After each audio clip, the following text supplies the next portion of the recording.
Good evening, Scotland, Wales, Northern Ireland, America, Australia, or any other countries that I've missed. Exploring the Solar System Part 3, looking at telescopes, the first of two short talks this evening. So I'll be looking very briefly at the 400 years of telescopes, looking at some very early results or very early observations taken with telescopes, and then looking at some more recent telescopes, and then asking what next, what's the future. So 400 years, Galileo didn't necessarily invent the telescope, but he was certainly one of the very early users to point a telescope at the night sky and start recording what it was he was seeing. Since then, telescopes have changed. They look very different now compared to 400 years ago. They still do the same thing, collect light and usually magnify that view, either for our eyes or for photography, or these days for CCD cameras. So early telescopes used lenses to collect the light, but it wasn't long before we realized that when you want to make really large telescopes, then mirrors were a much better way of collecting the light. There's always this drive to go to larger and larger apertures, regardless of whether that aperture is a large lens or a large mirror. The larger the collecting area, the more light you collect, and so the fainter objects you can see. And as a little bit of a bonus, the larger lenses or larger mirrors also give you more clear views, more detail of those objects. So you can see fainter, and usually that means you can see further, and also you can see more detail. So throughout the 400 years of telescope history, there's been this drive to go to larger and larger telescopes. That one in the top right there is the Hale telescope. That at the bottom has got a mirror 5 meters in diameter. It was called the 200-inch telescope because for a long time all of the measurements were imperial rather than metric. So it's either a 200-inch diameter mirror or a 5-meter diameter mirror. And of course, most recently we've been putting telescopes into space, not necessarily very large telescopes, because they're very difficult to get into either Earth orbit or elsewhere in space. So we had to restrict ourselves to modest-sized telescopes such as the Hubble Space Telescope, which is now a venerable 35 years old, and more recently the James Webb Space Telescope, which was launched on Christmas Day 2021. And in the not too distant future, we're going to have absolutely monster-sized telescopes coming online that will truly dwarf any telescope that's come before them. And I'll be showing this picture in more detail later, but if you can't judge the size of this telescope, there's a couple of people standing right next to it, right where the arrow is pointing. So this telescope has got a mirror effective diameter of about 40 meters, an absolutely Leviathan construction. So let's come back to the early views. We're talking about exploring the solar system. Telescopes, of course, can do much more than just look at the objects in our solar system, but that's what we're concentrating on this evening. So Galileo was one of the first to turn his telescope towards Jupiter. And what he saw there with our own eyes, we saw 4 stars which wander around Jupiter as does the moon around the Earth. This was essentially one of the first bits of evidence that not everything seems to revolve around the Earth. The Earth is not the centre of the universe. These 4 dots seem to be moving around Jupiter, just as if Jupiter has got little moons, like the moon around the Earth. And his drawings at the time showed Jupiter and a whole load of little stars indicating the positions of these moons, and they kept changing position night after night after night. And he diligently recorded where these dots were relative to the position of Jupiter, and he deduced that we've got 4 moons, each of which goes round Jupiter with a different period.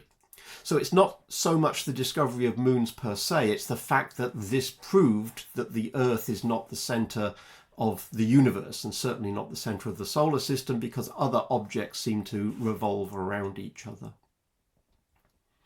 And when Galileo pointed his telescope at Saturn, he got thoroughly confused, because the first sight of Saturn was 3 round stars, the middle considerably larger than the 2 lateral ones. So that's the first drawing of Saturn back in 1610. Part of this was simply a result of the fact that telescopes were not the perfect instruments that we would expect today. Lenses could not be made in the correct shape, and so there were always aberrations. The images were always just a little blurred. Let me just get rid of that's popped up.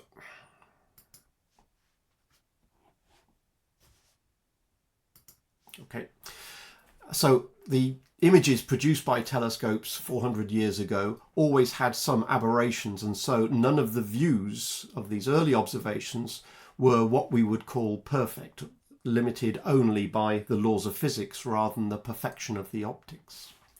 So this very early, it's another example of zoom jumping in where I don't want it. Excuse me, this is zoom annotations that are just getting in the way.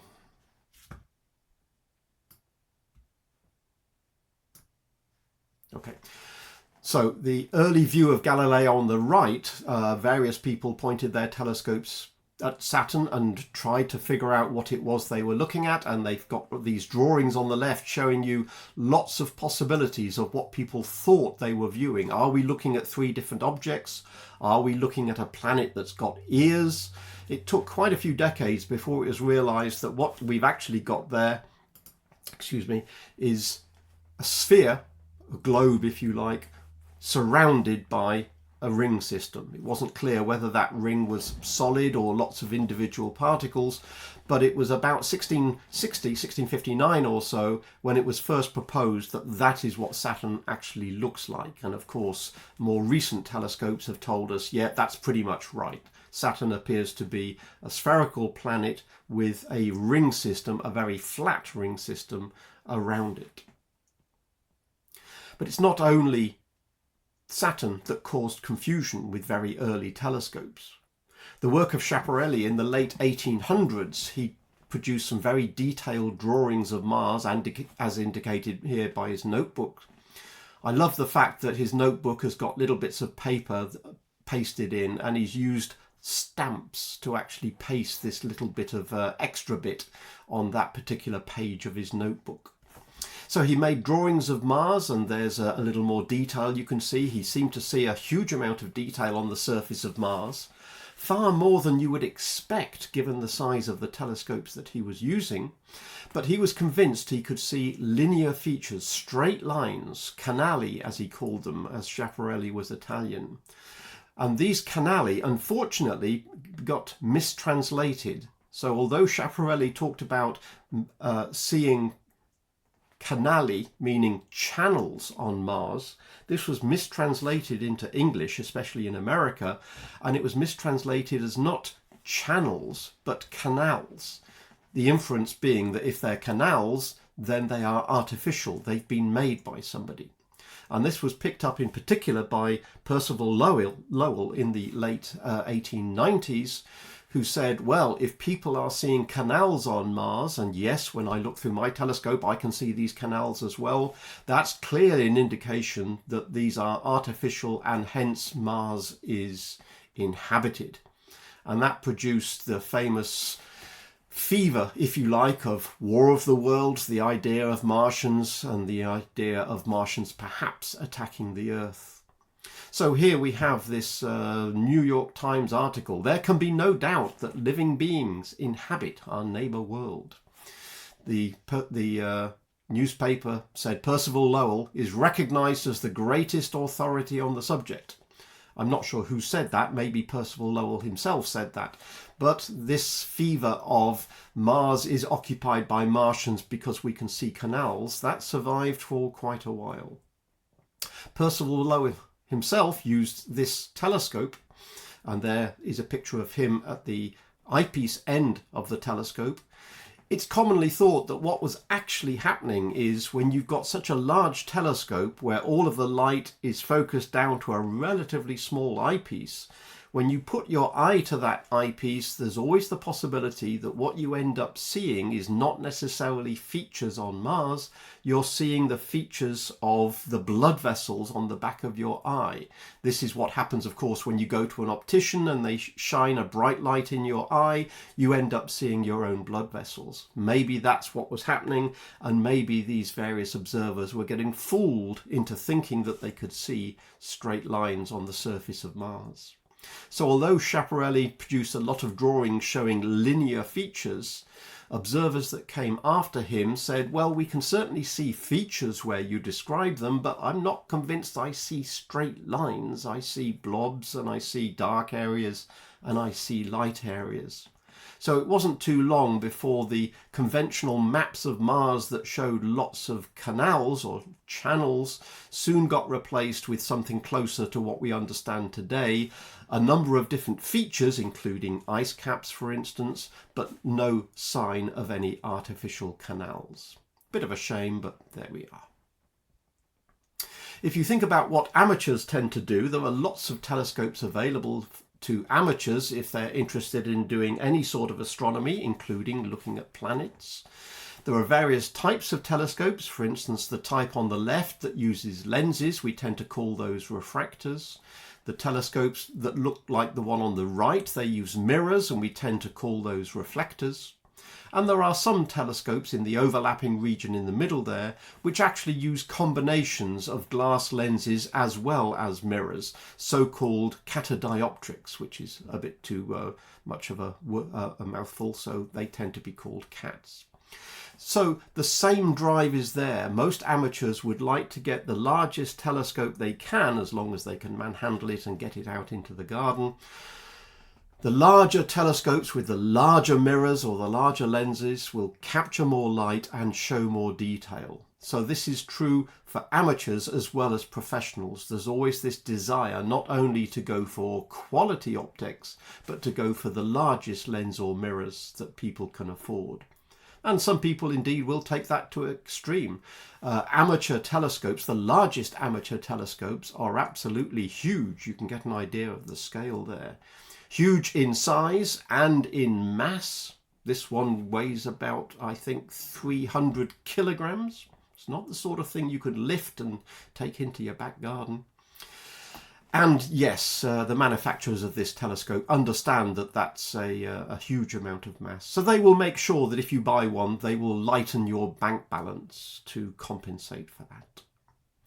And if we think about what the professionals do, professionals' mirrors in professional telescopes have been getting larger and larger and larger over the years. Here's a selection of telescopes that have all been drawn on this graphic to the same scale. And if you're having trouble getting the scale, there's a tennis court poking up right in the bottom corner there, and there's a basketball court poking up in the right. And if you wish, there's a standard human and a scale. So the very early refracting telescopes with lenses, that's one of the largest ones. That tiny blue dot in the top left-hand corner is the largest lens that's been produced. And you can see that mirrors in telescopes have been getting larger and larger and larger over the years. The largest mirror used in a telescope at the moment, the largest telescope in the world that is operational, is the Gran Telescopio Canarias. That's a collection of small mirrors. It's simply easier to make a big mirror out of a collection of small mirrors. And that is approximately 10 meters across. It's obviously not a circle, it's a collection of hexagons, but approximately 10 meters in diameter. That's been the largest telescope in the world for quite some years now. The telescopes that we put into space have to be a little bit smaller because it's so difficult to get telescopes on the top of a rocket and then send them into space. So Kepler is a telescope that's now retired, and I'll be saying more about that in the next talk. Gaia and Hubble Space Telescope and James Webb Space Telescope are different telescopes with different shapes and different sizes of mirrors that have been launched in the last few decades. You can see that telescopes are being designed or built or planned that are even larger than the ones that exist at the moment. The so-called extremely large telescope, astronomers are never very good at naming things. They've already used the very large telescope as a description of other telescopes that currently exist. So the one that is currently being built and will be operational hopefully in a few years has been named the European Extremely Large Telescope.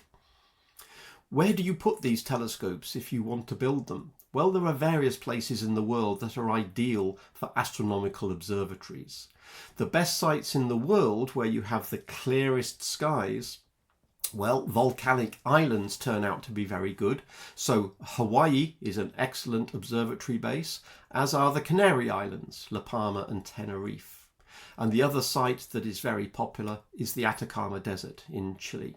Very high, very dry, so not much water vapor in the atmosphere, and being very high, then that means you're already higher than some of the atmosphere, and the atmosphere tends to absorb a little bit of light, and it tends to blur your images because the atmosphere of the Earth is turbulent. So what does that look like? For instance, if we go to Chile, there's a site, that's where the European Extremely Large Telescope is being built. We can see what it's like. This is a view of one telescope observatory as viewed from another a few mountains away.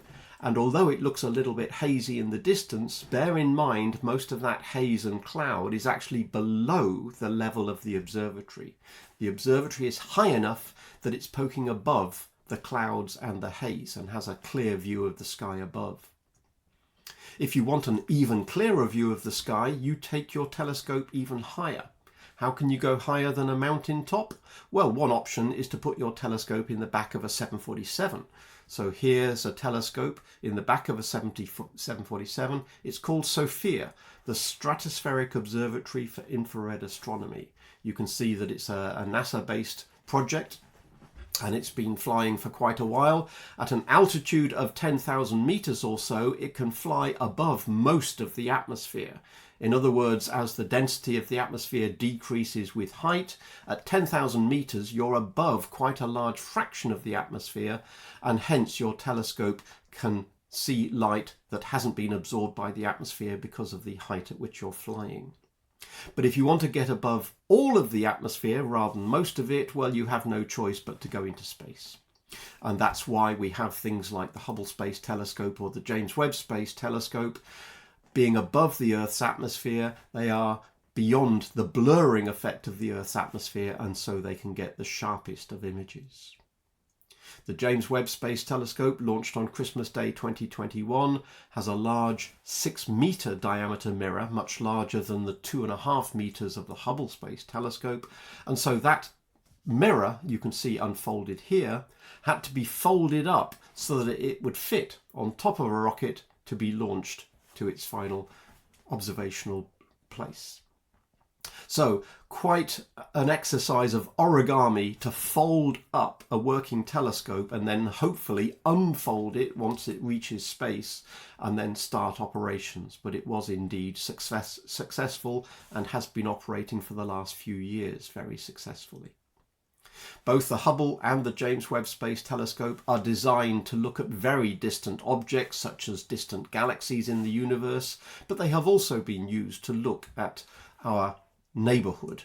For instance, here looking at Jupiter, the largest planet in the solar system, the Hubble Space Telescope taking images in visible light on the left-hand side, and on the right-hand side the James Webb Space Telescope taking images in infrared light, which is why it looks rather different. One point that you can make here is that by using different wavelengths of light, whether it be visible light or infrared light, we get different information. The visible colours here in the left-hand image tell us a little bit about which molecules are absorbing the light. We think the colours, the salmony and rusty colours of the Jupiter's clouds shown by Hubble are probably the result of various elements and molecules, possibly sulfur-based, possibly phosphorus-based molecules, and we're looking at different depths into Jupiter's atmosphere. And clearly we have a big storm system here raging, the Great Red Spot that appears to have been raging for 400 years. In infrared, we see things differently. We see, again, different, not necessarily different colors, because this is infrared and it's been colored a particular way, but the different contrast we can see at different wavelengths tells us about different molecules that are either absorbing or radiating infrared light. And this rather odd glow at the top and the bottom, it looks a little bit like, is this an aberration? Is this a distortion? No, this is genuine light at the north and south pole of Jupiter. These are the aurora, the northern lights and the southern lights. Jupiter has a magnetic field just like the Earth, and radiation from the sun can interact with the magnetic field of Jupiter and produce these northern and southern lights. If we have a look at Saturn, again with the Hubble Space Telescope, we see the somewhat more muted colours of the disk and some colouring in the rings. If we have a look at the same site but with the James Webb Space Telescope, it's a little bit surprising to find the rings look really bright compared to the very much muted disk of the planet. And that's simply a result of how the various molecules are interacting with infrared. So infrared tends to get absorbed by the planet. The planet has a lot of methane in it, and at the particular wavelength we're looking, the planet is absorbing infrared light and we're not seeing much reflected back. Whereas the rings are tiny particles of ice, and they are very reflective of infrared light, and so they are reflecting sunlight very strongly. And so you get this very noted contrast between what things look like in the visible and what things look like in the infrared. By looking at the planet Uranus, we find the ring system looks really bright for the same reasons as I noted before. We knew there was a ring system on Uranus. It has been seen, but generally is quite faint.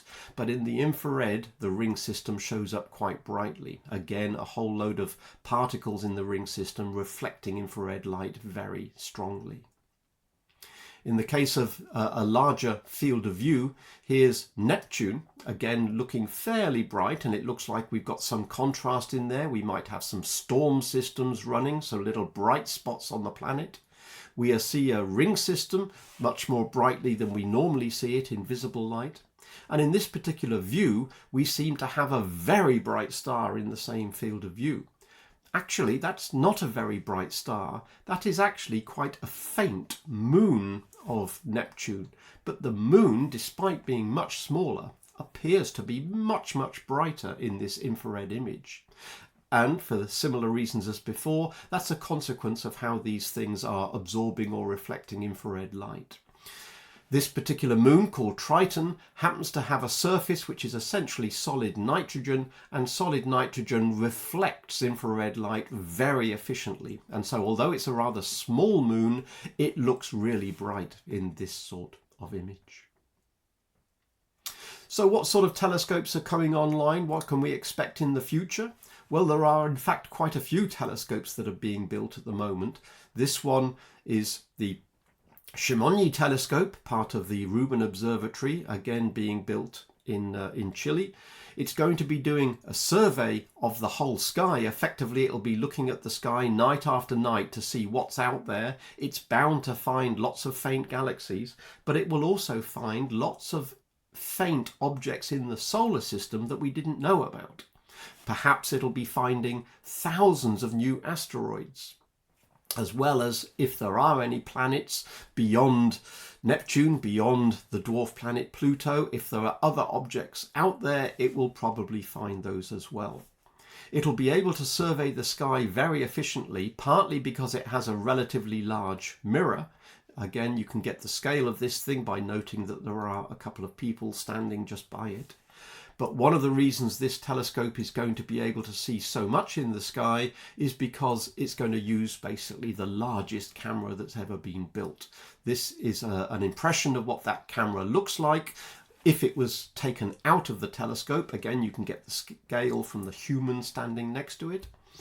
It's going to be carrying out the so-called legacy survey of space and time, because it's going to be mapping the sky night after night after night, and it will be doing that for, we hope, 10 years. So it'll be not only mapping what is out there, it'll be looking at how things change, how objects in the solar system move, how the brightness of stars change, whether or not stars are going nova or supernova, part of their life cycle. This will all be caught by this huge camera. With not simply a few million pixels in it, this camera is capable of taking images with 3 billion pixels every image it takes. And it'll be taking an image roughly every 15 seconds for most of its 10-year lifetime. That hopefully will be coming online soon. It's taking its first few images and the survey should be starting shortly. But the absolute monster that I mentioned earlier, the European Extremely Large Telescope, that's well underway in terms of construction. Hopefully it'll be operational somewhere around 2028, so only a few years left. And I remind you, for the scale, 40 meters in diameter, the main mirror, lots and lots of tiny hexagonal segments to make up the mirror, and the scale you can judge from the tiny figures that are standing on the side or the tiny figures that are standing out front. A truly monster telescope that will be capable of collecting huge amounts of light, and it may be used to look at some of our nearest neighbours. It will probably be used to look at some of the fainter objects in the solar system, those on the very edge of our solar systems, the smaller bodies which we're interested in studying, not necessarily the very bright planets that I've been showing you up till now. So telescopes have got a long pedigree, if you like, of 400 years of evolution and development that are leading up to this telescope, which will be operational shortly. If you want to know more about what the Hubble Space Telescope and the James Webb Space Telescope are doing, those websites there, if you'll excuse the pun, will tell you all about what Hubble has been doing, what the James Webb has been doing, and what they are going to be doing in the future. And the two new telescopes that will be coming online very shortly in the next few years, the LSST and the ELT, the Extremely Large Telescope. Again, their web pages are at the bottom. I'll make these handouts available to you so you don't have to write these down. But if you want to know more, you can explore more by going to these various websites. I hope I've piqued your interest. Thank you very much.